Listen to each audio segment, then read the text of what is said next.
2 കൊറിന്തോസ് 9 അധ്യായം. വിശുദ്ധർക്കുള്ള ധനശേഖരണം.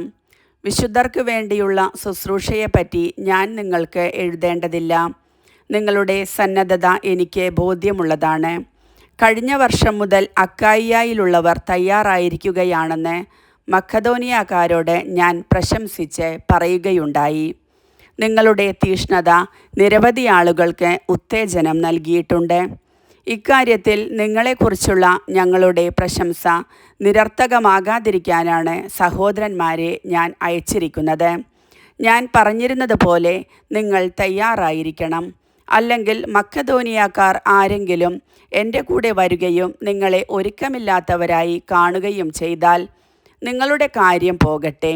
ഇത്രമാത്രം വിശ്വാസം നിങ്ങളിൽ അർപ്പിച്ചതിന് ഞങ്ങൾ അപമാനിതരാകും. അതിനാൽ എനിക്ക് മുൻപേ നിങ്ങളുടെ അടുത്ത് വന്ന് നിങ്ങൾ വാഗ്ദാനം ചെയ്ത ഉദാരമായ സംഭാവന മുൻകൂട്ടി സജ്ജമാക്കാൻ സഹോദരന്മാരെ പ്രേരിപ്പിക്കുക ആവശ്യമാണെന്ന് ഞാൻ കരുതി.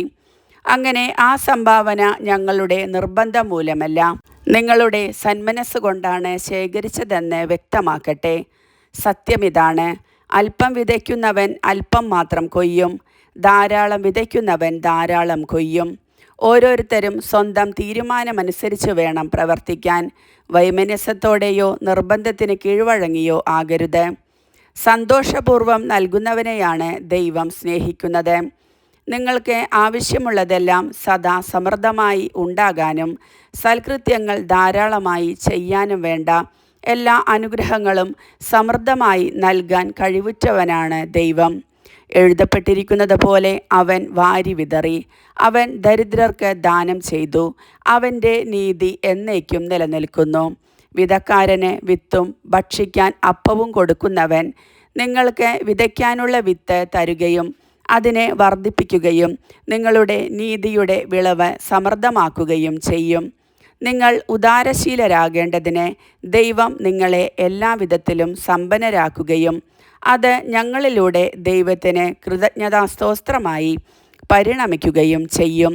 എന്തെന്നാൽ സേവനത്തിൻ്റെ ഈ ശുശ്രൂഷ വിശുദ്ധരുടെ ആവശ്യങ്ങൾ നിറവേറ്റുക മാത്രമല്ല, ദൈവത്തിനർപ്പിക്കുന്ന നിരവധി കൃതജ്ഞതാസ്തോത്രങ്ങളിലൂടെ കരകവിഞ്ഞൊഴുകുക കൂടി ചെയ്യുന്നു.